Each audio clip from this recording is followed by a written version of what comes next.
ఇది జనం గొంతు, నేను మీ అనిల్ దేశాయ్. దేశంలో కుహనా సెక్యులర్ వాదంతో సూడో సెక్యులర్లు చేస్తున్న ఇంటలెక్చువల్ యొక్క దాడి, అది సహజంగా హిందుత్వంపై దాడి. వాళ్ళు అంతర్గతంగా చేస్తున్నది హిందుత్వంపై దాడి, కానీ వాళ్ళు చెబుతున్నది పైకి సమానత్వ పేరుతో చేస్తున్న దాడి. అరే మీరు అంటున్నారు అనిల్ గారు, సామాజిక సమానత్వం పేరుతో చేస్తున్నప్పుడు అది మంచి విషయమే కదా, మీరెందుకు దాన్ని విమర్శిస్తున్నారు అని మాట్లాడవచ్చు. పూర్తి స్థాయిలో ఈరోజు నేను చెప్పే కంటెంట్ను చాలా పెద్దగా ఉంటుంది. ఇంకా కూడా అసలు రోజుల తరబడి చెప్పుకున్నప్పటికీ కూడా ఈ సమస్య ఈనాటితో ఇది అంతమయ్యేది కాదు. కానీ నా వంతుగా నేను కొన్ని విషయాలు చెప్పే ప్రయత్నం చేస్తాను. అందులో నేను చెప్పిన అంశాలు మీకు ఎక్కడైనా కనిపించాయో, మీకు ఎక్కడైతే మీ కళ్ళ ముందు తారసపడ్డాయో ఊహించుకొని ఆ సంఘటన ఆధారంగా నాకు తిరిగి కామెంట్లు చేయండి. అదేవిధంగా మా వీడియోలు ప్రతి ఒక్కరు కూడా చూస్తూ ఉన్నారు, కానీ దాన్ని సబ్స్క్రైబ్ చేయడం మర్చిపోతూ ఉన్నారు. సబ్స్క్రైబ్ చేయడంతో పాటు కింద మీ అభిప్రాయాలను కూడా కామెంట్ రూపంలో తప్పకుండా తెలియజేయాలని ఈ సందర్భంగా కోరుకుంటా ఉన్నాను. ఇక వీడియోలోకి వెళ్దాం.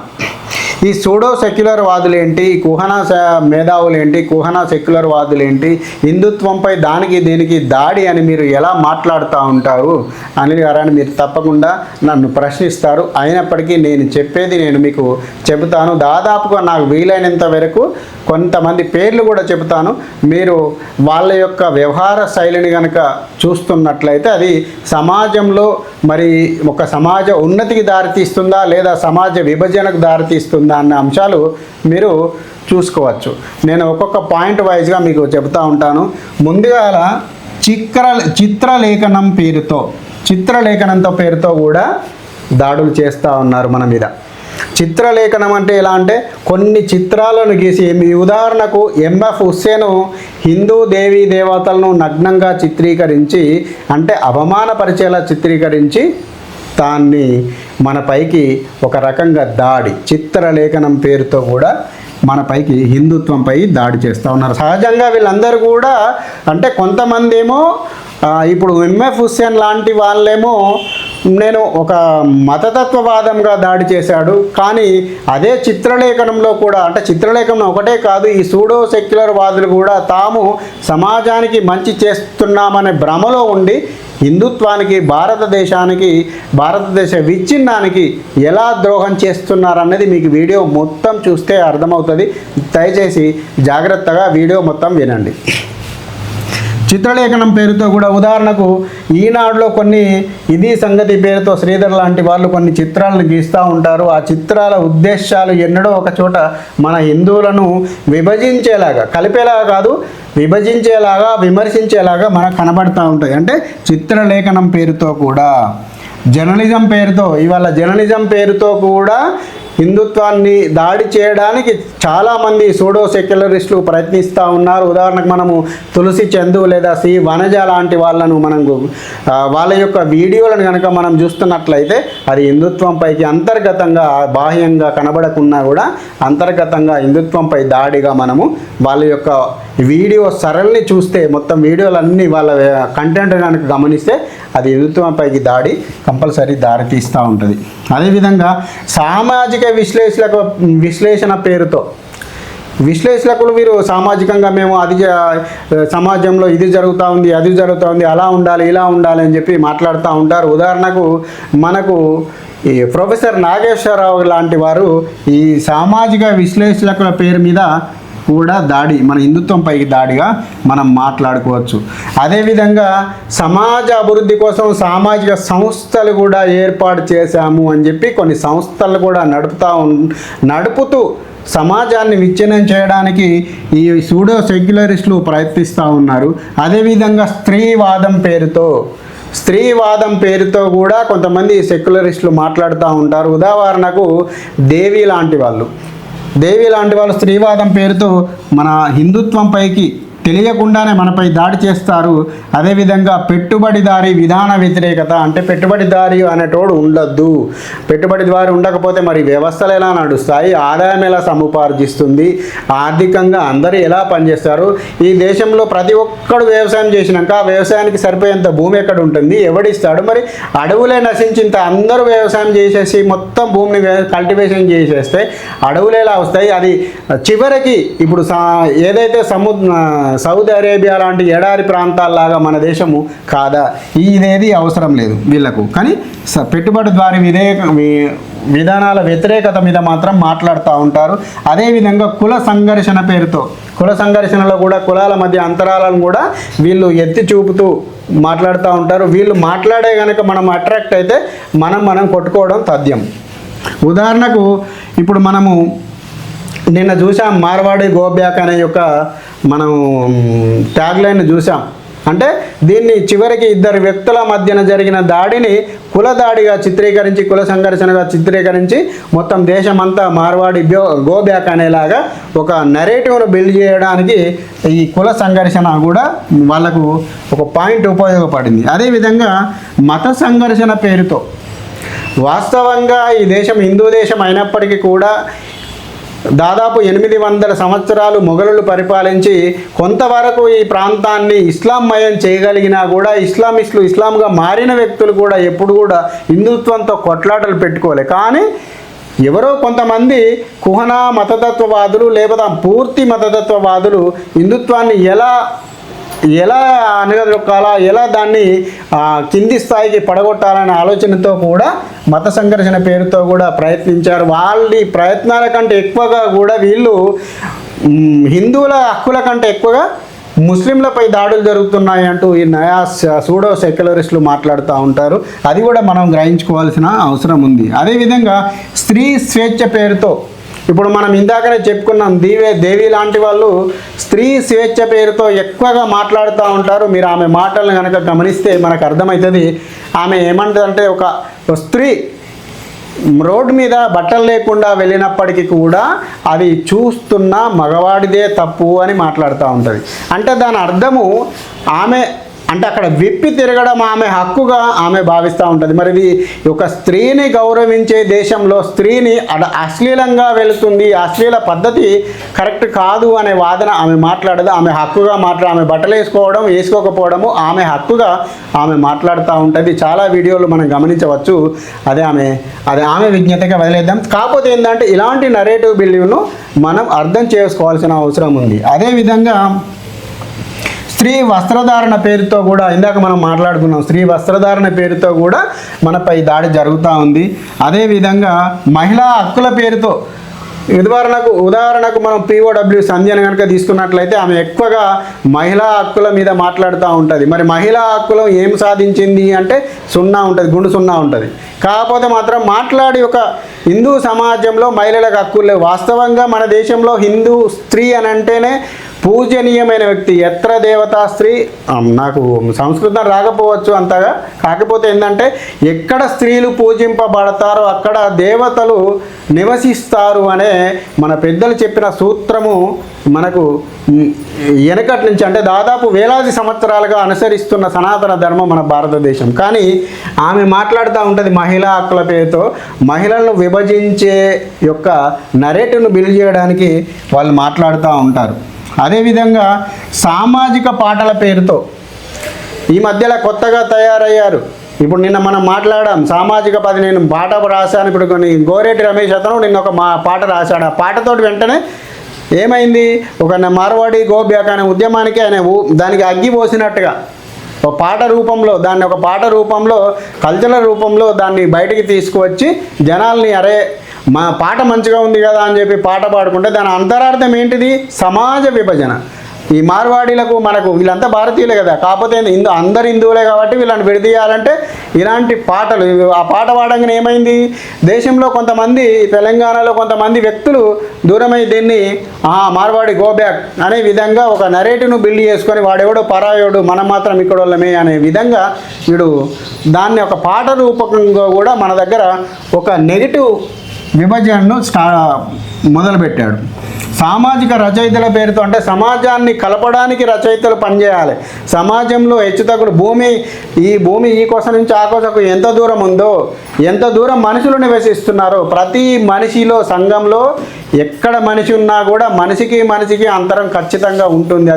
అది హిందూ దేశంలో కావచ్చు, అరబ్ దేశంలో కావచ్చు, యూరోప్ దేశంలో కావచ్చు, అమెరికాలో కావచ్చు, చైనాలో, రష్యాలో ఎక్కడ చూసినా కూడా మనిషికి ఖచ్చితంగా అంతరం ఉంటుంది. ఆ అంతరాన్ని పోగొట్టి కలిపే ప్రయత్నం చేస్తే ఎవడేమనడు. అదొక సమాజ ఉద్ధరణ కిందకి వస్తుంది. కానీ సమాజ ఉద్ధరణ పేరుతో సామాజిక కథల రూపంలో రచయితల పేరుతో కూడా ఇప్పుడు దాదాపు ఒక సంఘం ఉంటుంది, ప్రోగ్రెసివ్ రైటర్స్ ఫోరం లాంటి కొన్ని సంస్థలు ఉంటాయి. ఆ సంస్థల ఉద్దేశము సమాజాన్ని కలపడం అయితే ఏమి ఉండదు. కానీ వాళ్ళు మాట్లాడేది ఆ కులపోడు అట్లా చేసిండ్రో, ఈ కులపోలు ఇట్లా చేసిండ్రో, లేకపోతే వాడు అది చేసిండ్రో, వీడి ఇది చేసిండ్రో అని ఆ పాటలు వినడం ద్వారా ఏమవుతుంది, ఇక్కడ మనకు కూడా నిజంగానే వాడు ఏదో చేసిండు కావచ్చు, అంటే చెయ్యకుండా చేసిండు కావచ్చు అనే భావనకు లోనై ఒక ఉద్వేగానికి లోనై మనం అందులో కొట్లాడి మనల్ని మనమే ద్వేషించే భావన ఇలాంటి రచయితలు పాటల మూలంగా మనకు కలుగుతుంది. అందుకే నేను వాళ్ళ అనేది ఏంటంటే సూడో సెక్యులరిస్టులు. శ్రమ దోపిడీ పేరుతో కూడా ఇప్పుడు మనము ఒక పని మన ఇంట్లో ఇప్పుడు టాటా బిర్లా కంపెనీల దాకా మనం పోవాల్సిన అవసరం లేదు.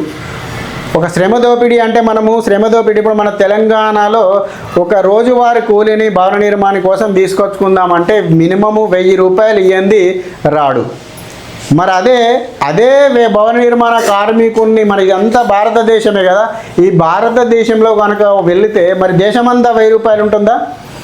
అస్సాంలోకి పోతే ఒక రేటు ఉంటుంది, బెంగాల్లోకి పోతే ఒక రేటు ఉంటుంది, ఢిల్లీలోకి పోతే ఒక రేటు ఉంటుంది, బెంగళూరు కర్ణాటక పోతే ఇంకో ధర ఉంటుంది, తమిళనాడు పోతే ఇంకో ధర ఉంటుంది. మరి ఇప్పుడు ఒక మనిషి అన్నప్పుడు దేశమంతా ఇదంతా ఒకటే దేశం అని అనుకున్నప్పుడు అదే భవన నిర్మాణ అదే ఇటుకలు మోసే పనికి మరి దేశమంతా ఒకటే ధర ఉండాలి కదా. మరి ఉన్నప్పుడు దీన్ని శ్రమ దోపిడీ అని ఎలా అంటావు నువ్వు? అంటే అక్కడ ఏ విధంగానైతే మనిషి లభిస్తున్నాడో ఆ లభించిన ధర ఆధారంగా వ్యక్తి పనిచేయించుకొని తనకు డబ్బులు వేతనాన్ని ఇస్తాడు. కానీ దాన్ని శ్రమ దోపిడీ అని నువ్వు ఎలా మాట్లాడతావు? ఇప్పుడు ఒక కంపెనీ ఒక ఆసామి 100 కోట్లు పెట్టి ఒక కంపెనీ పెట్టాడు అంటే ఆ 100 కోట్లలో ఒక ఎంప్లాయీని పెట్టేసి మనిషి కోటి జీతం ఇచ్చేస్తే ఒక నెల లోపల 6 నెలల లోపలనో సంవత్సరం లోపలనో మరి తన దగ్గర ఉన్న 100 కోట్లు మాయమైపోతాయి. మరి తర్వాత కంపెనీని ఎవరు నడపాలి? అసలు కంపెనీ ఎలా ఉంటుంది? దీన్ని వీళ్ళు ఏం మాట్లాడతారంటే శ్రమ దోపిడీ అని మాట్లాడతారు. అంటే ఇక్కడ మా శ్రమను యజమాని దోచుకుంటున్నాడు అని మాట్లాడతాడు.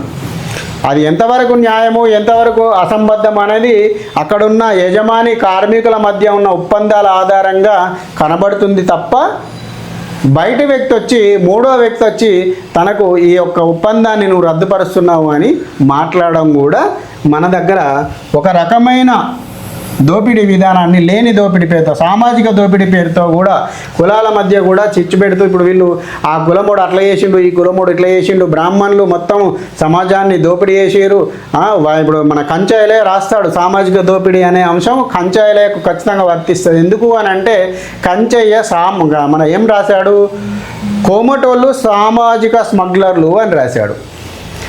సామాజిక స్మగ్లర్లు అంటే ఎట్లా సామాజిక స్మగ్లర్లు అవుతారు? వాడు పుట్టుకతోటి కూడా కొమటోళ్ళ వృత్తి వైశ్య ధర్మంలో వాళ్ళు చిన్నప్పటి నుంచి కూడా నిత్యావసర వస్తువులను, ప్రజలకు కావాల్సిన వస్తువులను అన్నీ ఒక చోటకు చేర్చి తను అందించి ఒక వ్యాపార కూటమిగా మారిపోయాడు, ఒక వ్యాపార వర్గంగా మారిపోయాడు. అంటే ఇప్పుడు నీకు ఉప్పు కావాలంటే సంథింగ్, నీ ఇంట్లో కూరలకు ఉప్పు కావాలంటే మరి కోస్తా ప్రాంతానికి వెళ్తావా రోజు? చక్కెర కావాలంటే ఇంకో ప్రాంతానికి వెళ్తావా? టీ పొడి కావాలంటే ఇంకో దేశం బ్రెజిల్ వెళ్తావా? ఇలా అన్ని రకాల వస్తువుల కోసం అన్ని దేశాలు తిరుక్కుంటూ కూర్చుంటావా? అదే వ్యాపార వృత్తిలో అయితే ఆ వ్యాపారి ఇన్ని ప్రాంతాల నుంచి వస్తువులన్నీ సేకరించి అక్కడ తన కొట్టులో పెట్టుకొని అమ్మడం ద్వారా దాన్ని వృత్తిగా ఎంచుకొని ఒక వర్గంగా తయారైపోయింది సమాజంలో. అలాంటి వ్యక్తిని కోమటోళ్ళు సామాజిక స్మగ్లర్లు అంటూ విమర్శించి, అంటే ఈ సమాజం నుంచి అదొక ప్రత్యేక వర్గం అని దూరం చేసే ప్రయత్నాన్ని ఈ కంచైలయ్య ప్రారంభించాడు.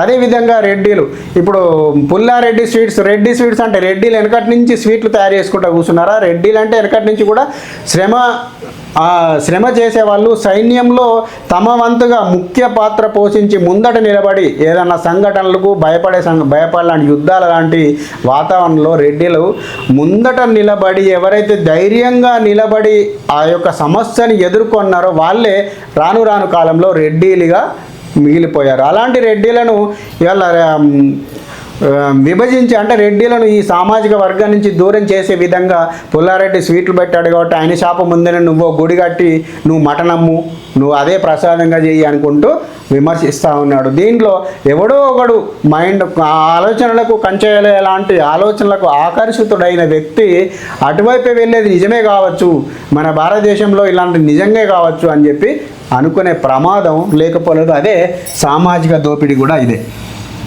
ప్రాంతీయ భావన పేరుతో కూడా మన వాళ్ళు విభేదాలు సృష్టిస్తూ ఉన్నారు. ఇప్పుడు మనం నిన్ననే చూసాం, మార్వాడోడు ఇక్కడ కాదు, మార్వాడోడిని నిలగొట్టాలి, మార్వాడోడిని నిలగొడితేనే మనం బాగుపడతాం, మార్వాడోడు నువ్వు మంచి వ్యాపారం చేసుకొని ఇప్పుడు సంథింగ్ ఒక ప్రాంతం ఉంది, సంథింగ్ ఇప్పుడు మనకు అమీర్పేట ప్రాంతం ఉంది. ఈ అమీర్పేట ప్రాంతంలో ఉన్న వయసులో లేకపోతే ఉన్నోళ్ళు, వెనకటి నుంచి ఉన్నోళ్ళు లేనోళ్ళు ఇక్కడ ప్రతి షాపు వాళ్ళే నిర్వహించుకుంటూ వాళ్ళే పెట్టుకున్నాక అమీర్పేటకు మార్వాడైన ఎందుకు వస్తాడు, అక్కడ షాప్ పెడతాడు. అది మనం గ్రహించుకోవాల్సింది కదా. నువ్వు మొదలు వ్యాపార అవకాశానికి ఆయనకు మొదలే సంధియకపోతే నీ ప్రాంతంలోనెవరిలో లేకపోతే నీ యొక్క గ్రామంలోనోళ్ళు లేకపోతే నీ యొక్క సమాజంలోని మిగతా వర్గాల ప్రజలు కొనడానికి వెళ్ళకపోతేనో దానికో దీనికో అయితే నీకెవరు అక్కడ ఆయన రాడు, షాపు పెట్టాడు. నువ్వు ఆయన పెట్టిన తర్వాత ఆయన షాప్ మంచిగా నడుస్తుంది కాబట్టి, ఆయన వృద్ధిలోకి వచ్చాడు కాబట్టి నువ్వు ఆయన నిలగొట్టాలి అంటే మరి ఆ షాప్ నడిపేటోడెవడు, ఆ వస్తువులు అందించేటోడెవడు? ఇది కూడా ప్రాంతీయ భావన పేరుతో వ్యక్తిని దూరం కొట్టే ప్రయత్నం. దాంట్లో కూడా వాడు వేరేటోడు, వారి ఊరోడు. మనం కూడా అంటే ఇప్పుడు ఇక్కడ మీరు నన్ను అనొచ్చు, తెలంగాణ వాదం పేరుతో కూడా మనము ఆంధ్ర వాళ్ళను తరిమి కొట్టాము.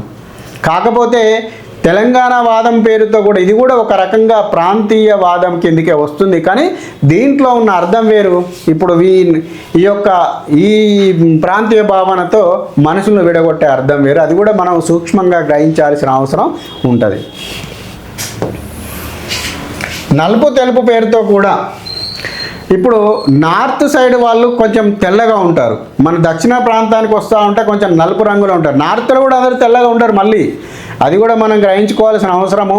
రాజస్థాన్, గుజరాత్, ఇటు మహారాష్ట్ర అటు వైపు లేదా అటు ఢిల్లీ, హర్యానా ఈ సైడ్లో కొంచెం తెల్లగా కనబడతారు తప్ప ఇటు మళ్ళీ బెంగాల్ వెళ్తే మళ్ళీ అందరూ మనల కంటే నల్లగానే ఉంటారు. బెంగాల్, అస్సాం, త్రిపుర ఈ సైడ్ వెళ్తే దాదాపుగా కూడా మళ్ళీ నలుపు రంగులోనే ఉంటారు. కానీ ఇక్కడ మనకు ఈ బెంగాల్ నలుపు కనబడదు. మనకి ఎప్పటికి కూడా మన ఈ కుహనా సెక్యులర్ వాదులకు, సూడో సెక్యులర్ వాదులకు లేకపోతే సమాజ మేధావులకు వీళ్ళందరికీ కనబడేది ఎక్కడ అంటే గుజరాత్, రాజస్థాన్కి సంబంధించిన తెలుపు రంగు జాతి మాత్రమే వీళ్ళకి కనబడుతూ ఉంటుంది. అదే తమిళనాడులో కూడా మరి తెల్లటి వాళ్ళు ఉంటారు, నల్లటి వాళ్ళు ఉంటారు. అక్కడున్న తెల్లోడు కనబడాడు, నల్లోడు మాత్రమే వీళ్ళకి కనబడుతుంది. అంటే నలుపు రంగును తెలుపు రంగు విభజించి ఈ తెలుపు రంగోడు మనకు దూరపోడు, ఇక్కడోడు కాదు, రంగు తెల్లగా ఉంది కాబట్టి ఇక్కడోడు కాదు అని చెప్పి మనం దూరం పెట్టాలి. అంటే విభజించాలి, దాని ఇద్దరి మధ్యలో గోడ కట్టాలి. అదేవిధంగా గతంలో కొంతకాలం క్రితం ఆర్య ద్రావిడ పేరుతో ఇప్పటికి కూడా అప్పుడప్పుడు చిన్నగా అగ్గిపుల్లలు పెడతా ఉంటారు. ఆర్య ద్రావిడ సిద్ధాంతం పేరుతో వైషమ్యాలు పెంచడానికి ఆర్యులు అంటే ఎక్కడి నుంచో అది ఎక్కడి నుంచో అనేది కూడా చెప్పారు.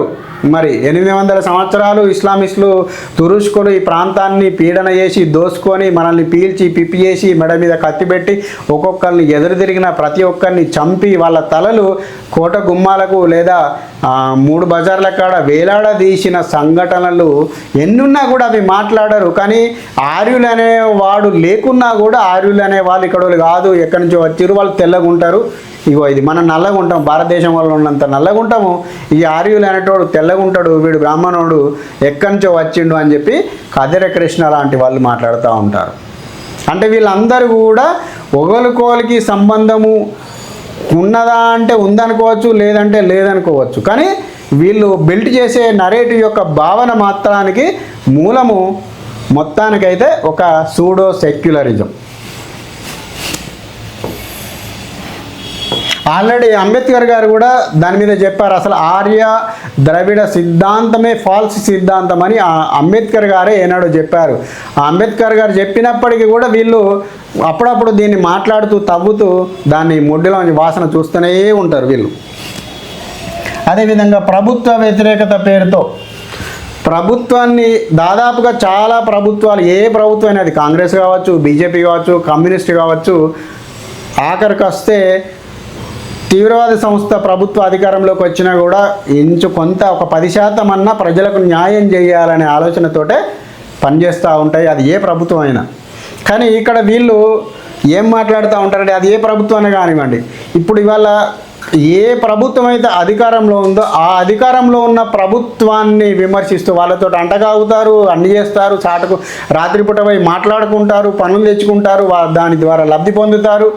మళ్ళీ బయటకు వచ్చి మాత్రము ఆ ప్రభుత్వాన్ని విమర్శిస్తూ మాట్లాడుతూ ఉంటారు. అంటే నేను ఆ ప్రభుత్వానికి వ్యతిరేకిని అనే విధంగా సమాజంలో ఒక నెరేటివ్, అంటే నేను వాడు వేరే అని చెప్పి మాట్లాడుకోవడానికి మాత్రము చేస్తూ ఉంటారు. ఇప్పుడు మీరు చూడొచ్చు, దాదాపుగా చాలామంది కమ్యూనిస్టులు కాంగ్రెస్ పార్టీతో అసలు అంటకాగుతూ ఎప్పుడు కూడా దాదాపు మనం ఒక 75 సంవత్సరాల ఈ స్వతంత్ర చరిత్రను చూసుకుంటే అధికారంలో కాంగ్రెస్ పార్టీ ఏదైనా ఒక సమాచారాన్ని కానివ్వండి, ఒక రచయితకు సంబంధించిన ఒక మెసేజ్ని కానివ్వండి ఇవ్వడానికి కమ్యూనిస్టులు పనిచేశారు. కమ్యూనిస్టులు అధికారంలో లేకున్నప్పటికీ కూడా కాంగ్రెస్ ప్రభుత్వాన్ని విమర్శిస్తూ కూడా దాదాపుగా కాంగ్రెస్ ప్రభుత్వం ద్వారా లబ్ధి పొందిన దాఖలాలే ఉంటాయి. అధికారంలో ప్రభుత్వాన్ని నిలబెట్టడానికి వచ్చినప్పుడు ఇట్లా వీపానిచ్చి కాంగ్రెస్ ప్రభుత్వాన్ని నిలబెడతారు, మళ్ళీ బయటకు వచ్చి ఇటేటొచ్చి ఆ కాంగ్రెస్ పార్టీ మొత్తం తప్పుల తడక మోసం చేస్తూ ఉంది, అట్లా చేస్తూ ఉంది, ఇట్లా చేస్తూ ఉంది అని చెప్పేసి విమర్శిస్తూ ఉంటారు. వీళ్ళకి చూడండి, తెలంగాణలో దాదాపుగా చెప్పదగిన కాలేజీలు, ఇప్పుడు ప్రైవేట్ ఇంజనీరింగ్ కాలేజీలు వీళ్ళ చేతిలోనే ఉన్నాయి. మీరు ఒకసారి పేర్లు అన్నీ చదువుకుంటూ పోతే ఆ కాలేజీ యజమానులు ఎవరెవరు అనుకుంటూ పోతే మాత్రము మీకు వాళ్ళ వెనక బ్యాక్గ్రౌండ్లో ఈ కమ్యూనిస్టు నాయకులు కనబడుతూ ఉంటారు. వర్ణ వ్యతిరేకత పేరుతో దాదాపుగా ఏ దేశంలోనైనా, ఏ ప్రపంచం మొత్తం మీద ఇందాకనే మనం చెప్పుకున్నాం, అసలు ప్రపంచంలో ఎక్కడ మనిషి ఉన్నా, 2 మనుషులు ఉన్నారంటే మనిషికి అంతరం ఖచ్చితంగా ఉంటుంది. అలాంటి వివక్షత వర్ణ వ్యతిరేకత పేరుతో కూడా వీళ్ళు దాని మీద బొచ్చు బీకడానికి ప్రయత్నం చేస్తూ ఉంటారు. మన దేశంలో ఇప్పుడు వర్ణ వ్యతిరేకత అంటే వెనకట దాదాపుగా 4 వర్ణాలుగా మన సమాజాన్ని పెద్దలు విభజించారు. ఒకటి మేధావి వర్గము, ఇంకొకటి వైశ్య వర్గము, ఇంకొకటి శూద్ర వర్గము, ఇంకొకటి నిమ్న వర్గాలుగా, ఇట్లా నిమ్న వర్గాలకు విభజించిన వాళ్ళు అని చెప్పేసి నిమ్న వర్గానికి కూడా ఆ రోజు ఏదో ఒక ప్రాతినిధ్యము వాళ్ళకు అవసరానికి తగ్గట్టు వాళ్ళ తెలివితేటలు లేదా వాళ్ళ శ్రమ, వాళ్ళ యొక్క నైపుణ్యానికి తగ్గట్టు వాళ్ళకు కూడా పని ఇచ్చారు. కానీ వీళ్ళు చెప్పే మాటల్లో మాత్రం వీళ్ళను ఈ పైనున్నోడు కిందన్నోని తొక్కేయడానికి మాత్రమే ఈ వర్ణ వివక్ష తీశాడు అని చెప్పేసి దాని మీద గుడ్డు మీద ఈకలు బిక్తారు. ఇవన్నీ నేను చెప్పడం లేదు, ఒకసారి గుర్తు చేస్తున్నా అంతే. అదేవిధంగా ధార్మిక వ్యతిరేకత పేరుతో కూడా మన హిందూ సమాజం వాస్తవంగా మొదటి నుంచి సనాతన ధర్మంలో ఎప్పుడు కూడా ఈ దేశంలో ఈ అఖండ భారత్ ఎప్పుడు కూడా ఇక్కడున్న ప్రజలు ధార్మికతను కనిగేవాడు, అంటే సౌమ్యులు. వాస్తవంగా సౌమ్యులు అంటే ఒక రకంగా దైవాన్ని ఎక్కువగా నమ్మేవారు. అంటే ఏదో అతీత శక్తి ఈ ప్రపంచాన్ని నడిపిస్తుంది, ఆ నడిపించే అతీత శక్తి దైవం అని నమ్మే సమూహమే ఈ అఖండ భారత్ యొక్క సమాజం. ఈ సమాజాన్ని విమర్శించడానికి ఏమీ లేదు అని కూడా వీళ్ళు మాట్లాడుతూ ఉంటారు. అట్లాంటి కథలు, కాకరకాయలు, ముచ్చట్లు, పనికిరాని కవితలు కూడా మాట్లాడి రాసి పంపిస్తూ ధార్మికత వ్యతిరేకను కూడా వీళ్ళు కనబరుస్తూ అందులో కూడా గుడ్డు మీద ఈకలు పీకడానికి ట్రై చేస్తూ ఉంటారు. సహజంగా దేవాలయ ప్రవేశం పేరుతో కూడా ధార్మిక అంశాల్లో దేవాలయ ప్రవేశం పేరుతో, అంటే ఇక్కడున్న దళితులకు దేవాలయ ప్రవేశం ఇయ్యరు, అందులకు బ్రాహ్మణులు, రెడ్డిలు, వెల్మలు మాత్రమే గుళ్ళకు పోతారట, మమ్మల్ని రానియరు అని చెప్పేసి కూడా పీకుతూ ఉంటారు. వాస్తవంగా ఎక్కడ జరిగింది అంటే ఉండదు. ఎందుకంటే మనం అసలు వాస్తవాలు విడిచిపెడతారు. ఇప్పుడు రామాయణాన్ని కానీ మనం చూసుకున్నట్లయితే శబరి ఒక ఆదిమ జాతి ఎస్టీ, ఇప్పుడు మనం రిజర్వేషన్లో చెప్పుకుంటే ఎస్టీ యొక్క వర్గానికి చెందిన వ్యక్తి. ఆమె తన ఎంగిలి రేగుపండ్లు అంటే చేదు ఉన్నాయి కావచ్చు, నా రాముడు తినడు, చేదు ఉంటే తినడు అని తియ్యగా ఉన్న పండ్లను మాత్రమే ఇస్తానని తను ఎంగిలి చేసి శబరి రామునికి అందిస్తుంది. అంటే ఆ కథను ఇయ్యాల కాదు కదా మన కోసం, మన సమాజంకు అది కథనే అనుకుందాం. ఇప్పుడు అది చరిత్ర అన్నది మన వార్తలో దాన్ని ఓన్లీ కథ మాత్రమే అనుకుంటే మరి అలాంటి కథ ఆనాడు ఎందుకు రాసిర్రు? అది ఇప్పుడు రాసింది కాదు కదా. దాదాపు 8000 సంవత్సరాల కింద రామాయణ కాలంలో రామాయణం జరిగింది అనేది 8000 సంవత్సరాల కింద జరిగింది అనే ఒక చరిత్రను ఆధారం చేసుకొని రాసిన కథ. ఆ కథలో మరి శబరి రామునికి ఎలా తినిపిస్తుంది? మరి అంటే దాని అర్థం ఏంది అంటే ఇక్కడ సమాజంలో 8000 సంవత్సరాల కింద అసలు కులం అనేదే లేదు, అంతరం అనేది లేదు, ఒక ఎస్టీ ఎస్సీ లేకపోతే దళిత బహుజన గిరిజన అనే పదమే లేదు అనేది ఈ యొక్క కథ సారాంశం కదా. కానీ దీన్ని వాడతారా? వాడరు. అసలు ఆ ముచ్చట చెప్పరు. చెప్పకుండా ఇక్కడ దళితులను గుళ్ళెకు రానియలేదు అని మాట్లాడతారు. ఇంక ఇలాంటి సంఘటనలు ఉన్నాయి, చెప్పుకుంటూ పోతే అది ఇవాళ ఉడవదు. కానీ మీకు ఒక మచ్చుకు ఒక సంఘటన చెప్పడం జరిగింది. నిన్న మనం భక్త కన్నప్ప సినిమా చూసాం. భక్త కన్నప్ప సినిమా ఇవాళ వచ్చింది, కానీ భక్త కన్నప్ప ఈనాటి వాడు కాదు కదా. ఎన్నడో వందలాది వేలాది సంవత్సరాల కింద జరిగిన చరిత్ర ఇతిహాసంలో భక్త కన్నప్ప ఎవరు? మరి దళితుడే కదా. దళితుడు మాంసాహారాన్ని శివాలయానికి అంటే శివాలయానికి మాంసాహారం పెట్టమని కాదు ఇక్కడ ఉద్దేశము.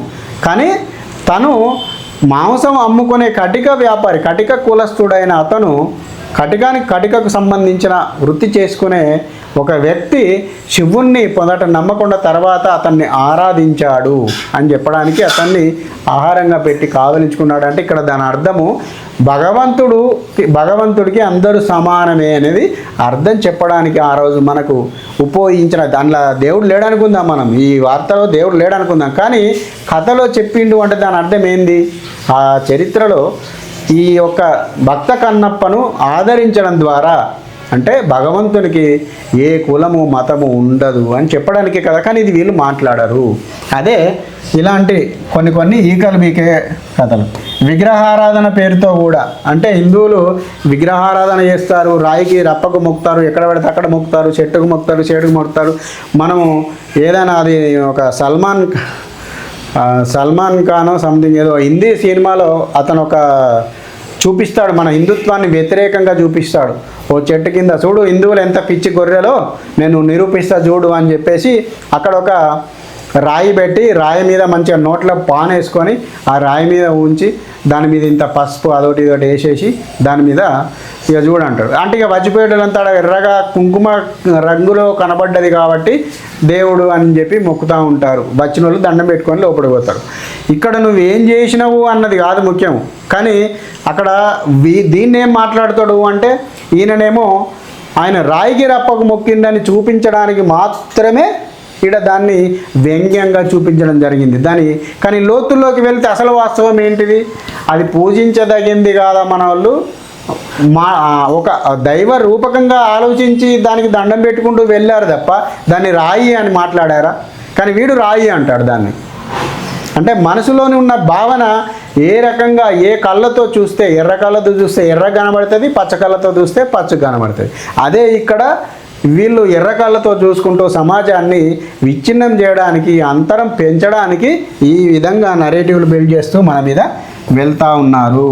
అదేవిధంగా నాస్తికవాదం పేరుతో నాస్తికవాదం కూడా ఒక రకంగా దేవుడు లేడు అని చెప్పేసి ఇందాక మనం మాట్లాడుతున్న దాని ప్రకారంగానే దేవుడు లేడు అని చెప్తారు. సరే దేవుడు లేకపోతే నిన్నెవడు రమ్మన్నాడు బయటికి? ఇప్పుడు ఈ నాస్తికవాదం పేరుతో ఉదాహరణకు మనం మాట్లాడుతూ ఉంటే గోగినేని బాబు లేకపోతే మన బైరి నరేష్ లాంటి వాళ్ళు మాట్లాడుతూ ఉంటారు. నువ్వు దేవుని నమ్మకు, కానీ దాన్ని ప్రచారం చేయాల్సిన అవసరం ఏమొచ్చింది? నమ్మేవాడు నమ్ముతాడు, పోయేవాడు పోతాడు. నీకు నమ్మకం లేదు, నేను దేవుడు ఉన్నాడు అని నేను అంటున్నా. మరి నువ్వు కూడా దేవుడు ఉన్నాడని నమ్ము, కానీ నేను దేవుడు లేడంటున్నా కాబట్టి నువ్వు నమ్ము అని చెప్పి మన దగ్గరికి మిగతా ప్రజలను ఎందుకు డిస్టర్బ్ చేయాలి? అంటే నాస్తికవాదం పేరుతో కూడా వీళ్ళు మన సమాజాన్ని విచ్ఛిన్నం చేయడానికి ప్రయత్నిస్తూ ఉంటారు. ఆ నాస్తికవాదంలో హిందువులై మూఢనమ్మకాలు అని కూడా మాట్లాడుతూ ఉంటారు. మూఢనమ్మకాలు అంటే కొన్ని సమాజంలో ఆచారాల పేరు నిజానికైతే కొంత తెలిసో తెలియకో మూఢనమ్మకాలు ఉండొచ్చు, లేవు అని కూడా నేను అనను, ఉంటాయి. ఉండొచ్చు, ఉన్నాయి కూడా. కానీ ఆ మూఢనమ్మకాన్ని నువ్వు అవగాహన చేయి, ఆ వ్యక్తి యొక్క సమూహానికి అవగాహన చేయి. ఇలా పోవద్దు, ఇది అసలు సంస్కృతి కాదు, ఇలా చేయడం వల్ల నువ్వు తప్పుదారి పోతున్నావు, అది కరెక్ట్ పద్ధతి కాదని చెప్పి వానికి అర్థమయ్యే పద్ధతిలో మూఢనమ్మకాన్ని తొలగించే ప్రయత్నం చేయి తప్ప. కానీ మూఢనమ్మకాలు హిందువులే మాట్లాడతారు, హిందువులకే మూఢనమ్మకాలు ఉంటాయి, మూఢనమ్మకాలతో జీవిస్తారు అంటూ మూఢనమ్మకాలను కూడా హిందువులపైకి రుద్దడానికి అనేక రకాల ప్రయత్నాలు చేస్తూ ఉంటారు. ధార్మిక గ్రంథాల వక్రీకరణ కూడా, ఇది కూడా చాలా పెద్ద అసలు సబ్జెక్టు, ఇందులో బాగుంటుంది. ఎందుకంటే ఈ మిగతా వర్గాలన్నీ తయారు కావడానికి కూడా వీళ్ళు మూలంగా పనిచేస్తూ ఉంటారు. ధార్మిక గ్రంథాలు కొన్ని వక్రీకరణ చేసి, ఉదాహరణకు మనము రామాయణాన్ని మనం తీసుకుందాం. రామాయణం మనకి ఏం చెప్పింది? రామాయణంలో అసలు మనం రామాయణంలో ఒక పెళ్ళిని కనుక తీసుకున్నట్లయితే, మన హిందూ సమాజంలో ఒక పెళ్ళి వివాహ తంతును కనుక మనం ఒక ఎగ్జాంపుల్గా తీసుకున్నట్లయితే, ఆ వివాహంలో ప్రతి ఒక్కరు వస్తారు.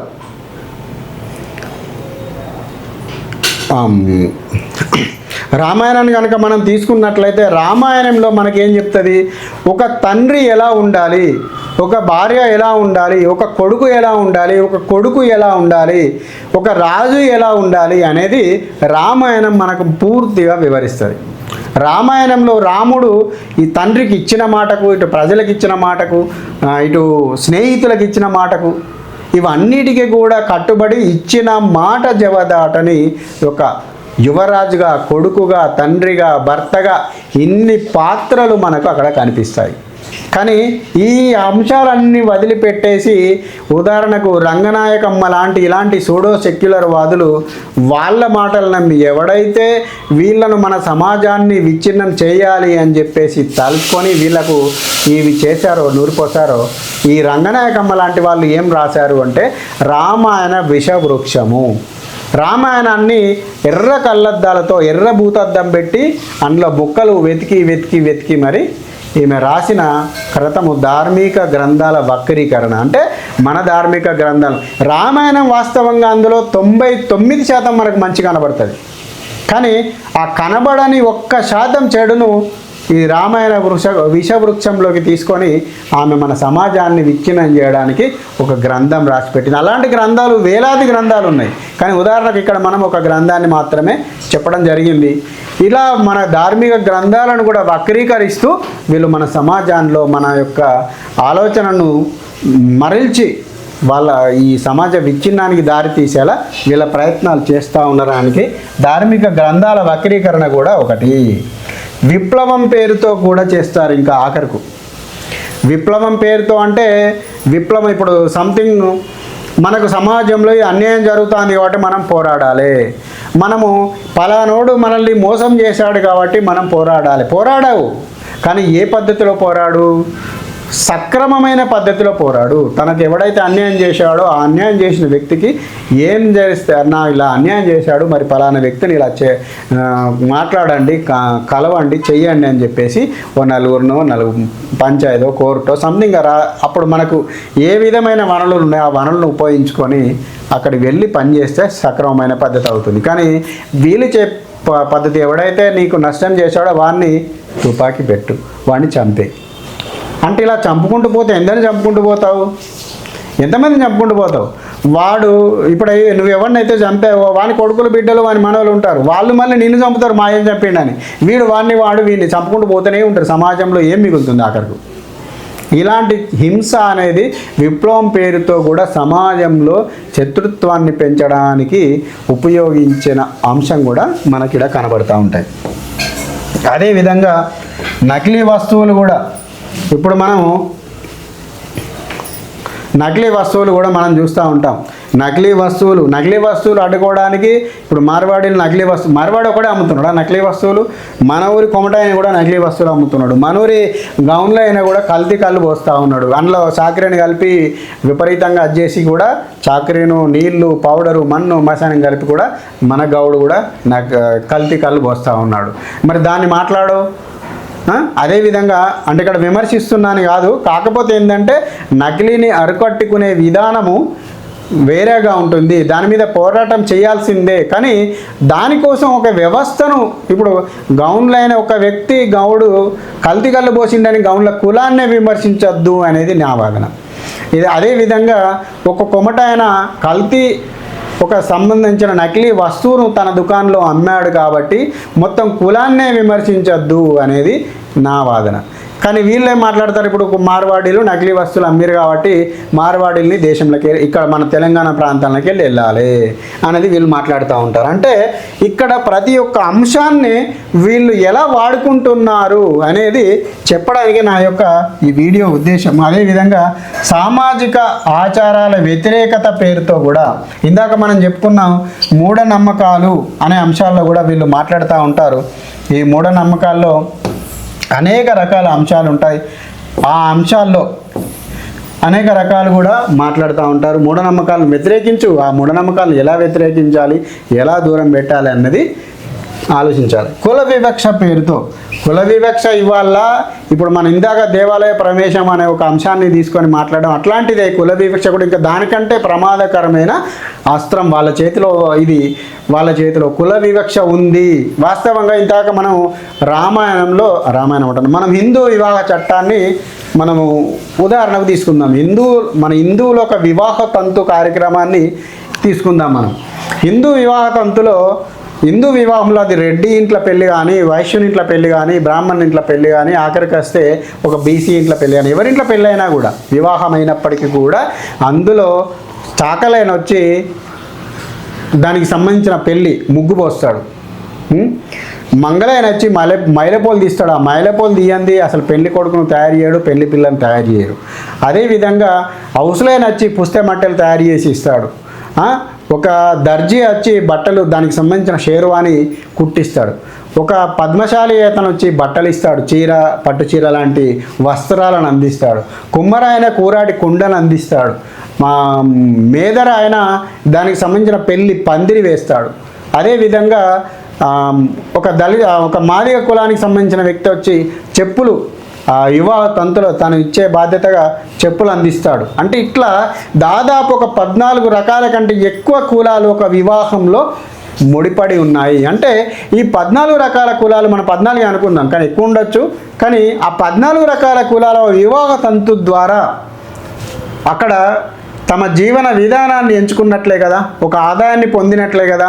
అందులో వివాహంలో అంటే ఇక్కడ శుభకార్యం నిర్వహించి కూడా ఆ వివాహంలో ప్రధాన పాత్ర పోషించి దాని ద్వారా ఉపాధి పొందినట్లే కదా. కానీ ఈ అంశాన్ని మాట్లాడరు. ఒక వివాహంలో, హిందూ వివాహంలో ఇంతటి విశిష్టత ఉంది అనే ఆలోచన వీళ్ళకు రాదు.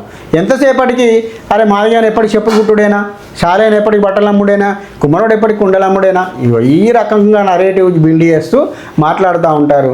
కానీ గ్రామాలకు వెళ్తే అన్ని కులాల వర్గాల ప్రజలు ఒకరిని మామ, బాబాయ్, చిన్నమ్మ, పెద్దనాన్న, పెద్దయ్య అనుకుంటా మాట్లాడుకుంటూ ఒకరొకరు ఏ కులమైనా కూడా వ్యవహరించుకుంటూ భాషలో మాట్లాడుకుంటూ వాళ్ళ ఒక సమాజ స్నేహంలో మాట్లాడుకుంటూ వెళ్తూ ఉంటారు. కానీ ఇంట్లోకి పోయిన తర్వాత వాళ్ళ వ్యక్తిగత విషయాలకు వస్తే మాత్రము ఎవరి కులం వాళ్ళదే, ఎవరి వ్యవస్థ వాళ్ళదే. కానీ బయటకు వచ్చిన తర్వాత అట్లాంటి నిర్మాణం ఉన్న ఈ సమాజంలో వీళ్ళు మాత్రము ఈ కులాల వివక్ష పేరుతో ముందరికి వచ్చి మన మధ్యలో ఇంకా ఏదో వెలితి ఉంది, దాన్ని ఏమో చేయాలి అని చెప్పేసి అందులో వేళ్ళు పెట్టి వాసన చూస్తూ ఉంటారు. దేవాలయ ప్రవేశం పేరుతో కూడా చేస్తూ ఉంటారు. అదేవిధంగా దళితులను అందులో ప్రవేశం ఇవ్వద్దు అనుకుంటా. ప్రకృతి వక్రీకరణ కూడా మన వాళ్ళు హిందువులు సాధారణంగా వేప చెట్టు కనబడితే మొక్కుతారు, రావి చెట్టు కనబడితే మొక్కుతారు, మర్రి చెట్టు కనబడితే మొక్కుతారు. అంటే ప్రకృతి ఆరాధకులు. నీకు అడవి లేకపోతే, వనమే లేకపోతే నీకు వర్షాలు ఎలా పలుస్తాయి, ఇక ఈ వాతావరణం ఎలా ఉంటుంది, ఇవన్నీ కూడా మనకు ఆనాడు భగవంతుడు ఇచ్చిన ప్రకృతి ప్రసాదాలు. ఏదైతే పంచభూతాలు అని మనం అంటామో, అగ్ని, వాయువు, నిప్పు, నీరు, ఈ భూమి, ఆకాశము, ఇవన్నీ పంచభూతాలు. ఈ పంచభూతాలను ఆరాధించమని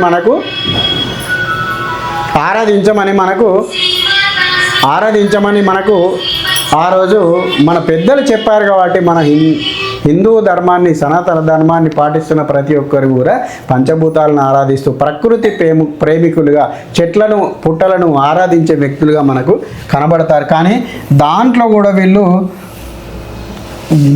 కూడా వీళ్ళు మన ఏమంటారు, అవి వెతికి మరి మనల్ని విమర్శించడానికి తయారవుతూ ఉంటారు. అదేవిధంగా ప్రకృతి పూజ పేరుతో కూడా మనము ఇందాకనే చెప్పుకున్నాం, చెట్టుకు, వేప చెట్టుకు, రావి చెట్టుకు, మర్రి చెట్టుకు అన్నిట్లు కూడా పూజలు చేస్తాం. చెట్ల రక్షణ పేరుతో మనము వాస్తవంగా చెట్లను అంటే ప్రకృతి ఆరాధకులుగా మనము చెట్లను నరకొద్దు అని చెప్పి మనం మాట్లాడుతూ ఉంటాం. ఆ చెట్ల రక్షణలో కూడా వాళ్ళు అన్న బొక్కలు ఎంట్లాడి వాళ్ళు మనల్ని విమర్శిస్తూ ఉంటారు. మనం చెట్లు రక్షిస్తూ ఉంటాం, వాళ్ళు చెట్ల నరికివేత పేరుతో కూడా మనల్ని హిందుత్వాన్ని విమర్శించడానికి కూడా వాళ్ళు ముందట మాట్లాడుతూనే ఉంటారు. జంతు రక్షణ పేరుతో ఇది అయితే ఇప్పుడు ఇంకా అందరి కండ్లకు కనబడే అంశం. జంతు రక్షణ పేరుతో కూడా హిందుత్వాన్ని విమర్శించే దాంట్లో ముఖ్యంగా కనబడతారు. ఇప్పుడు మనం నిన్ననే చూసాం, బాగా కూడా అవసరం లేదు, దాదాపు ఒకప్పుడు మన సినిమా హీరో నాగార్జున గారి భార్య ఉండేది, రెడ్ క్రాస్ సొసైటీ పేరుతో అమల గారు ఉండేది జంతు రక్షణ ప్రేమికురాలిగా. కానీ తర్వాత కాలంలో కొంతకాలం ఎందుకు అది ఈ మధ్యలో కనబడలేదు. తాజాగా ఢిల్లీలో కుక్కలు దాదాపుగా స్వైర విహారం చేస్తూ ఉన్నాయి, వాటి వల్ల నష్టం జరుగుతూ ఉంది, వాటికి చంపేయమని ఢిల్లీ కోర్టు చెప్పలే, ఓన్లీ వ్యాక్సినేషన్ అంటే సంతానం పెరగకుండా కొంత కంట్రోల్ చేయమని చెప్పేసి సుప్రీంకోర్టు చెప్పింది. దానికి మన దగ్గర సదా అంటే ఆమెకు కార్యక్రమాలు లేకనో ఏది లేకనో తెగ ఏడ్చేసింది. మరి ఢిల్లీలో దేశంలో ఉన్న కుక్కలన్నీ తీసుకుపోయి ఆమె ఇంట్లో చాదుకోవచ్చు కదా, కానీ కుక్కని చాదదు, కుక్కలను చేస్తుంది, ఒకటో రెండో కుక్కలను చాదుకుంటుంది. కానీ ఆమె మాట్లాడడం జంతు రక్షణ పేరుతో కూడా మన మధ్య కొంతమంది ఇలాంటి విభేదాలు సృష్టించడానికి మాట్లాడుతూ ఉన్నారు.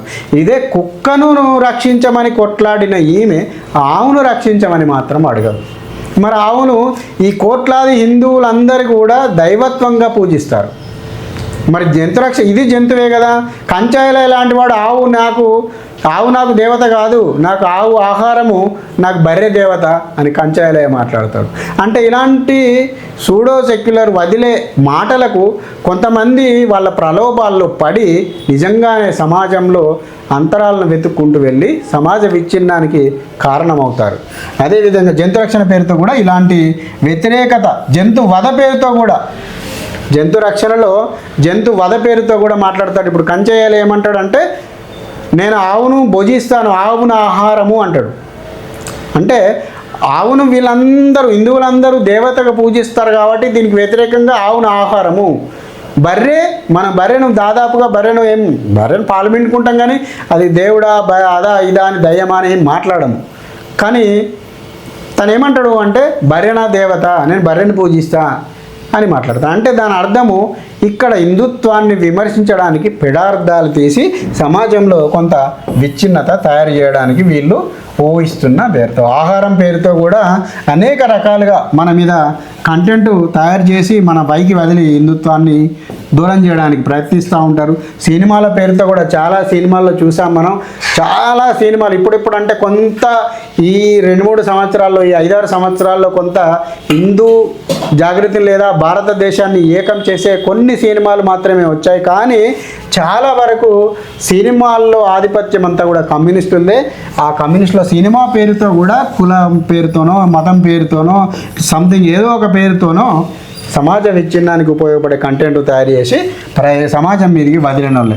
పాటల పేరుతో కూడా, పాటలలో కూడా నువ్వేందిరో వాడేందిరో అనుకుంటా గద్దర్ కావచ్చు. నేను చిన్నప్పుడు అసలు నాకు ఏం తెలియని వయసులో ఊళ్ళే ఇట్లా తిరుగుతూ ఉంటే అసలు మనకు అసలు ఏది తెలియదు. నేను ఎవరి కొడుకును, నేను ఎవరి బిడ్డను, లేకపోతే పక్కోడెవడు, వీడెవడు, వాడేవాడు ఏం తెలియదు. కానీ మాట్లాడేటోళ్ళు ఊళ్ళే దొర ఏందిరో వాని పీకుడేందిరో అనుకుంటా పాటలు పాడేటోళ్ళు కనబడితే చాలు. మరి ఆ 10 ఏళ్ళ వయసులో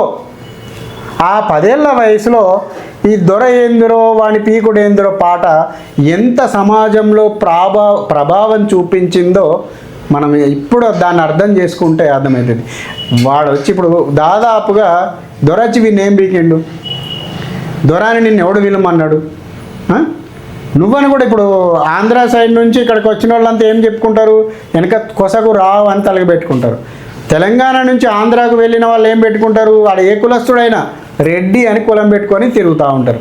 మరి దాన్ని ఎట్లా పెట్టుకొని చేయంగా నిన్ను ఎవడన్నా కొట్టిండా, తిట్టిండా, లేకపోతే ఇంకెవడన్నా మాట్లాడిండా? ఏ సామాజిక వర్గం అయితే సమాజంలో బలంగా ఉందో, కొంచెం అట్రాక్ట్గా ఉందో, ఆ సమాజంలో వాడు ఏ కులపోడైనా, అది ఆఖరికైతే ఒక ఎస్సీ కులస్తుడు దళిత సామాజిక వర్గానికి ఒక ఎస్సీ సామాజిక వర్గానికి చెందిన వ్యక్తి కూడా గ్రామంలోనో పట్టణంలోనో ఎక్కడైనా ఆర్థికంగా, సామాజికంగా, రాజకీయంగా బలంగా ఉంటే అతన్ని దొర అనే పిలుస్తారు. ఇప్పుడు నువ్వు రామడుగు మండలానికి రా, ఎవడైతే ఈ మాటలు మాట్లాడుతూ ఉన్నాడో ఆ గద్దర్ చచ్చిపోయింది, కానీ గద్దర్ని అనుసరించే వారసులందరికీ నేను సూటిగా చెప్తా ఉన్నా, రామడుగు మండలానికి రా, రామడుగు మండలంలో ముస్లింలను దొర అని పిలుస్తారు. మరి ముస్లింలు దొరలు ఎప్పుడయ్యారు? ప్రతి ఒక్కరు ముస్లింలు దొర అని పిలుస్తారు ముస్లింలను. మరి ముస్లిం దొరలా అంటే రామడుగులో ముస్లింల ప్రభావం ఉంది, వాళ్ళ ప్రాధాన్యత ఉంది, వాళ్ళు అక్కడున్న వ్యవస్థలు కంట్రోల్ చేసే స్థాయికి వెళ్ళిపోయారు. కాబట్టి వాళ్ళని అక్కడ ఉన్న చుట్టుపక్కల ఉన్న మిగతా వర్గాల ప్రజలను వాళ్ళు దొర అని పిలవడానికి అలవాటు చేసుకున్నారు. ఎందుకంటే అధికారం వాళ్ళ చేతిలో ఉంది కాబట్టి ఆ దొర అని పిలిచి వాడిని కన్విన్స్ చేసుకొని తను ఏదో ఒక తన కార్యాన్ని నిలబెట్టుకునే సామాన్యుడు కాబట్టి ఆ రకంగా అతని గౌరవం ఇచ్చి ఆ గౌరవంతో తన పని చేయించుకున్నాడు. అదెందుకు ఆలోచించవు? కానీ దొరనంగానే అదేదో చెడు పదార్థంగా, చెడు పిలుపుగా, ఏదో దోపిడీ విధానానికి దోపిడీ చేసే ఒక వ్యక్తి యొక్క బిరుదుగా వక్రీకరించి ఆ పాట ఇంత జనాల్లో ఎంత లోతుకు వెళ్ళిపోయిందో మనం చూడవచ్చు.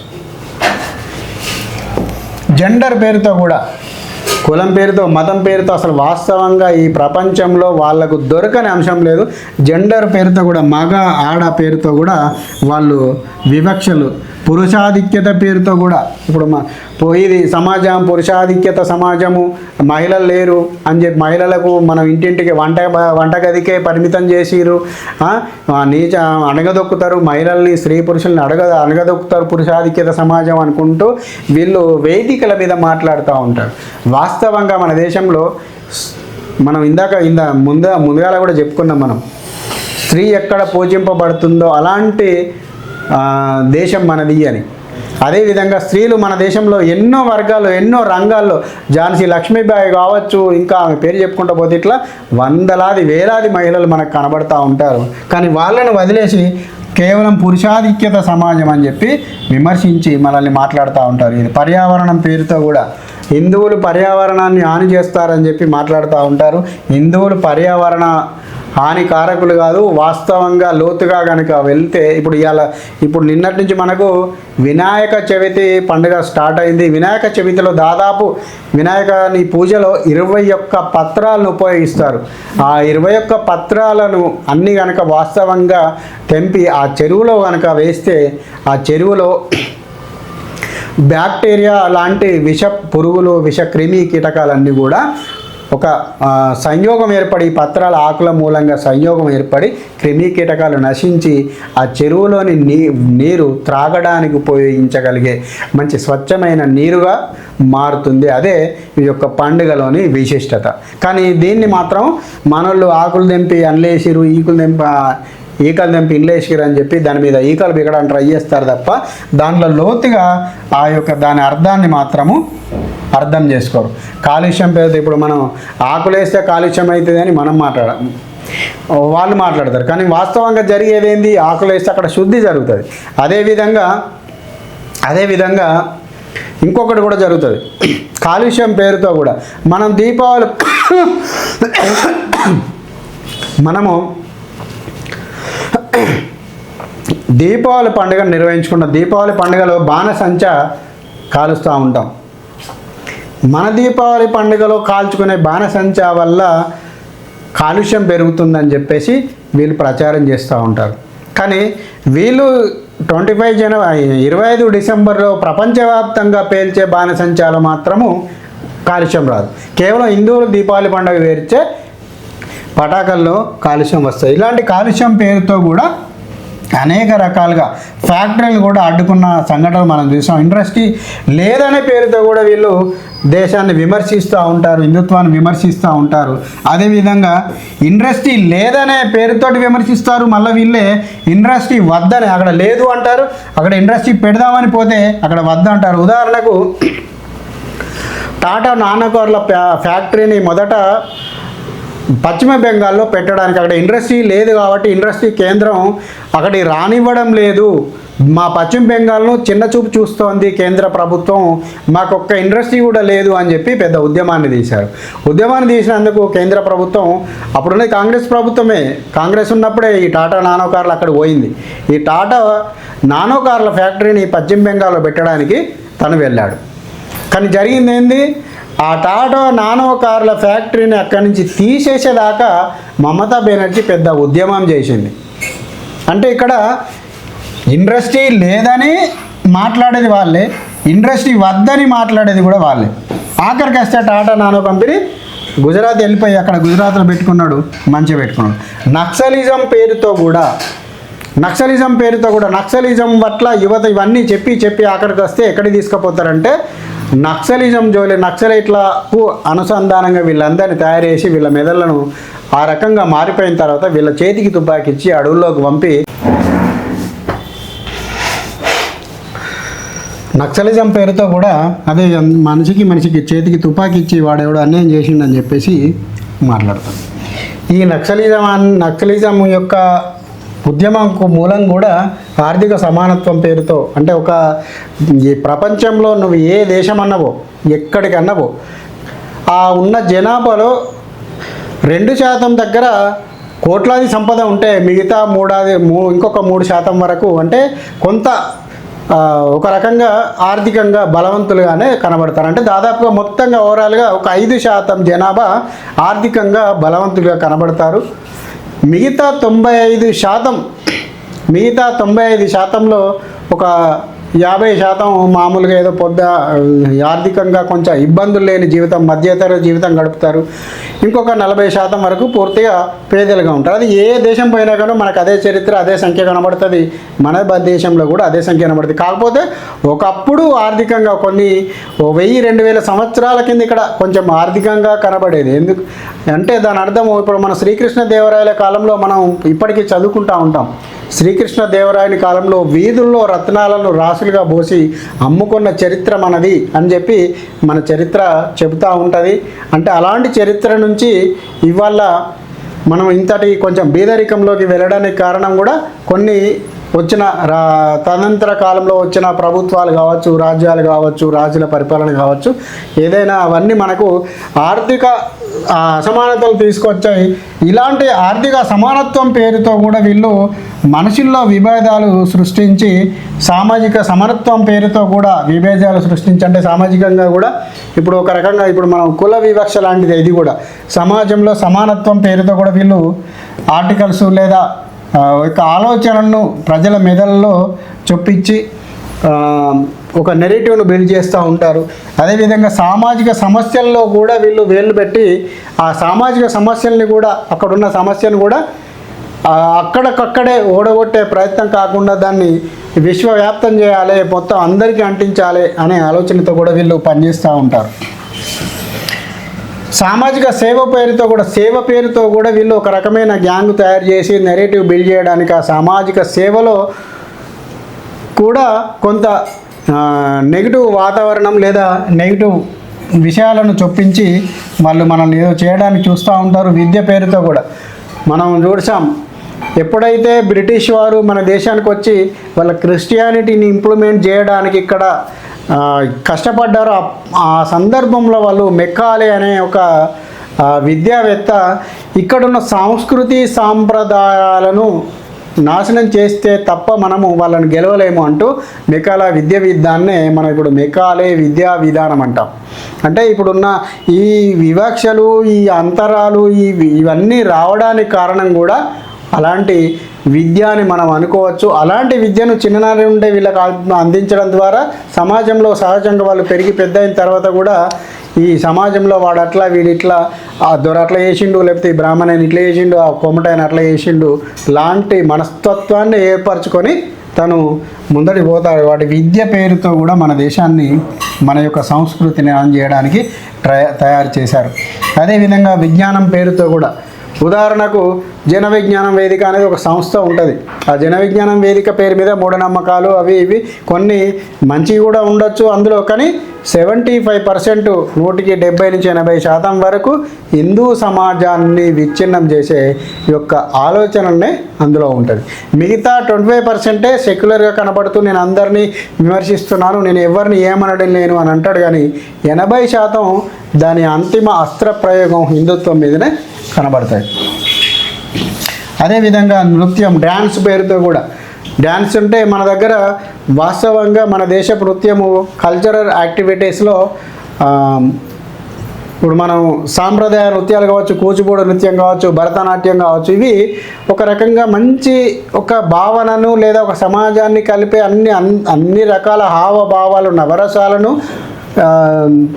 చూపించగలిగేటువంటి నృత్యాలు మనకు సంబంధించిన మన భారతీయ నృత్యాలు. కానీ ఈ పాశ్చాత్య వెస్ట్రన్ డ్యాన్స్ పేరుతో బట్టలిప్పి ఎగరడము, ఫోక్ పేరుతో, హిప్ డ్యాన్స్ పేరుతో, ఫోక్ పేరుతో అనేక రకాల విశృంఖలతను కూడా పెచ్చరగలిగే నృత్యాలు మన దేశంలోకి ఇప్పుడు వాళ్ళు ఇంప్లిమెంట్ చేయడం జరిగింది. అట్లాంటి నృత్యం పేరుతో కూడా మన సమాజాన్ని విచ్ఛిన్నం చేసే ప్రయత్నం చేస్తూనే ఉన్నారు. అదేవిధంగా దళితవాదం పేరుతో, దళితవాదం అంటే దళితవాదము అంటే ఇక్కడ వివక్ష లేదు అనను, వివక్ష కారణం ఏంది అని చూసుకున్నట్లయితే ఒకప్పుడు 1000-2000 సంవత్సరాల కింద పోతే మనం ఇందాకనే మాట్లాడుకున్నాం.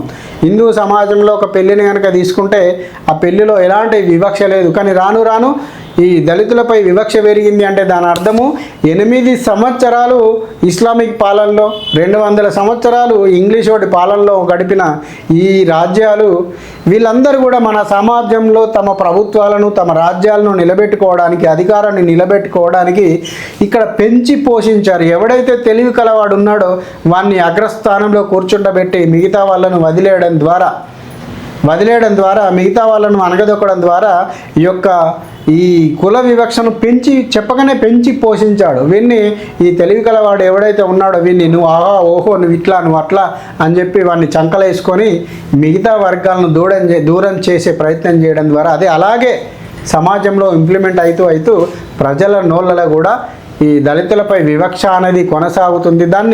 ఆ వివక్షను పోకుండా ఎలా నిర్మూలించుకోవాలి అనే ఆలోచనలకు బదులు వివక్ష ఉంది అని తనకు తానే నింద వేసుకొని దాన్ని అదే విధంగా బిల్డప్ చేసుకుంటూ వెళ్ళి వాడిని అటే ఉంచడం, కలిపే ప్రయత్నం కాకుండా ఇంకా దూరం చేయగలిగే సమస్యలు సృష్టించడమే ఈ యొక్క దళితవాదం పేరుతో కూడా జరుగుతూ ఉంది. దళిత సాహిత్యం పేరుతో కూడా వాళ్ళ మెదళ్లను ఇంకా దూరం పెట్టి హిందుత్వానికి దూరం చేసే ప్రయత్నాలు అనేక రకాలుగా జరుగుతూ ఉన్నాయి. అదేవిధంగా సాహిత్యం పేరుతో కూడా సాహిత్యాన్ని అందించి, ఎందుకంటే ఏదైనా ఒక సమాజాన్ని కలపాలంటే సాహిత్యము ప్రధాన వనరుగా ఉపయోగపడుతుంది. ఒక పాట 1,00,000 మెదళ్లను కల్పిస్తుంది. అదే రకంగా దాన్ని ఉద్దేశం పెట్టుకొని ఈ సాహిత్యంలో ఈ ఎర్ర కళ్ళద్దాలను, కమ్యూనిజాన్ని లేదా ఇలాంటి నరేటివ్ ఆలోచనలు నింపిన సాహిత్యాన్ని ప్రజల్లోకి వదలడం ద్వారా మన సమాజంలో కూడా విచ్ఛిన్నతను తీసుకొచ్చే ప్రయత్నాలు వీళ్ళు అనేకం చేశారు. అదేవిధంగా సాహిత్యంలో విప్లవ సాహిత్యం కూడా ముఖ్యమైనది. విప్లవ సాహిత్యం ద్వారా అనేక మంది పేదలు, నిర్భాగ్యులు అడవుల బాట బట్టి అసువులు బాసిన వాళ్ళు లెక్క పెట్టుకుంటే దాదాపు వేలాది మంది కనబడతారు మనకు. ఇలాంటి సాహిత్యానికి అట్రాక్ట్ అయ్యి సహాయం పేరుతో, అంటే ఒక వ్యక్తికి సహాయం చేస్తున్నా అని చెప్పి కూడా ఆ సహాయం పేరులో కూడా అనేక రకాల వాళ్ళ నుంచి ఈ నెరేటివ్ను అంటే సామాజిక విభేదాలను తీసుకొచ్చే ప్రయత్నం చేశారు. ఉద్యమాల పేరుతో కూడా అనేక రకాల ఉద్యమాలు నిర్వహించి ఆ ఉద్యమం పేరుతో మనము సమాజాన్ని కలిపే ఉద్యమం చేస్తున్నామని చెప్తూ సమాజాన్ని విడదీసే ఉద్యమం, అలాంటి ఉద్యమాలు ఎన్నో చేశారు. ఉదాహరణకు నిన్న మనం చూసాం మార్వాడు గో బ్యాక్ అనవచ్చు. ఆకలి పేరుతో కూడా ఈ దేశాన్ని దిగదార్చే ప్రయత్నాలు, హిందుత్వాన్ని కావచ్చు, హిందూయిజాన్ని కావచ్చు, లేదంటే ఈ భారతదేశ అఖండ భారతాన్ని కావచ్చు తక్కువ చేసే ప్రయత్నాలు. ఉదాహరణకు హంగర్బర్గ్ రిపోర్ట్లో కనుక మనం చూస్తున్నట్లయితే ఎక్కడి నుంచో వస్తుంది, ఎవరిని మాట్లాడుతూ ఉన్నాడో, ఎక్కడి నుంచి తయారు చేశాడో, ఎవరి అభిప్రాయాలు తీసుకున్నాడో ఎవరికి తెలియదు. కానీ హంగర్బర్గ్ రిపోర్ట్లో మాత్రము భారతదేశము మొత్తం దేశం మీద 205 దేశాల్లో 176వ స్థానంలో ఉంది ఇక్కడ అని చెప్పేసి ఒక రిపోర్ట్ రాసి వాడు పేపర్లో ప్రకటన చేసుకుంటాడు. దీన్ని వీళ్ళందరూ ఇప్పుడు నేను చెప్పిన వీళ్ళందరూ అన్ని సమూహాలు దాన్నే ప్రచారం చేస్తూ ఉంటాయి. ఆ ప్రచారంలో అసలు ఆకలి గుర్తు పెట్టుకుంటే మన దేశంలో పక్కనున్న పాకిస్తాన్, ఆఫ్ఘనిస్తాన్లో తిండి దొరకదు. ఆఫ్ఘనిస్తాన్లోనైతే అసలు తిండే దొరకదు. కానీ ఆఫ్ఘనిస్తాన్ మనకంటే ఉన్నత స్థానంలో ఉంది, మంచి ఆర్థికంగా బాగుంది అని చెప్పి మాట్లాడుతూ ఉంటాడు. వాడు ఇచ్చిన రిపోర్ట్ ఏంటంటే మనమాట ప్రభుత్వం ఇప్పుడు దాదాపు 80% మందికి, అంటే దాదాపు 80 కోట్ల మందికి ఉచిత రేషన్ ఇస్తుంది అని ప్రభుత్వం. అంటే ఉచిత రేషన్ ఎవరికి ఇస్తారు? పేదలకు ఇస్తారు. అంటే వీని రిపోర్ట్ ప్రకారంగా ఈ ప్రభుత్వం 80 కోట్ల మందికి ఉచిత రేషన్ ఇస్తుంది కాబట్టి ఇది పేద దేశము అని చెప్పేసి. ఇలా ఈ ఉచిత రేషన్ తీసుకునేటోళ్ళ వీడు ఒక కాలేజీ ఉన్న యజమాని కూడా ఉంటాడు కావచ్చు నాకు తెలిసి. 50 ఎకరాల భూస్వామి కూడా తెల్ల రేషన్ కార్డు పట్టుకొని ఉన్న సందర్భాలు కూడా ఉండొచ్చు. కానీ వీడు మాత్రము ఉచిత రేషన్ ఇస్తున్నది కాబట్టి ఇది పేద దేశము, అంటే ఇక్కడ ఆకలి ఎక్కువ ఉంది అనేది ఒక నెరేటివ్ బిల్డ్ చేయడానికి ఒక అస్త్రాన్ని ఎక్కడనో మనకు తెలియకుండా దాన్ని అంటించేసి ఇచ్చిపెడితే వీళ్ళ మంటను పెట్టుకుంటూ మన దేశాన్ని కాలబెట్టే ప్రయత్నాలు వీళ్ళు చేస్తూ ఉంటారు. ఇప్పుడు చెప్పండి, ఇప్పుడు ఏదైతే మనం అనుకున్నామో ఇవన్నీ అంశాల రూపకంగా వాళ్ళకి ఏ చిన్న పాయింట్ దొరికినా దానిలో ఎలా ఈకలు బీకాలనే ఆలోచన తప్ప ఇంకో ఆలోచన ఉండదు. హిందువుల మీద ఎన్ని రకాలుగా దాడి చేస్తూ ఉన్నారో మచ్చుకు నేను కొన్ని చెప్పడం జరిగింది. ఇందులో ఇంకా చాలా మిస్ అవుతూ ఉంటాయి. ఆ మిస్ అయినవి కూడా మీకు కనుక తెలిసినట్లయితే కింద కామెంట్ రూపంలో తెలియజేయండి. అదేవిధంగా వీళ్ళందరూ కూడా సమాజానికి ఏదో న్యాయం చేస్తున్నాము, సమాజానికి మేలు చేస్తున్నామని అంటూ ఇలాంటి నరేటివ్ యొక్క విషయాలను తీసుకొని ముందుకు పోయి సమాజాన్ని విచ్ఛిన్నానికి లేదా హిందుత్వ విచ్ఛిన్నానికి కారణమవుతున్నారు అని చెప్పి చెప్పడమే యొక్క ఉద్దేశం. కాకపోతే ఏదేమైనా మంచి చేస్తున్నామని భ్రమలో ఉండి సమాజ విచ్ఛిన్నానికి దారితీస్తున్న వీళ్ళ ఆలోచనలు అని చెప్పడమే మా యొక్క ఉద్దేశం.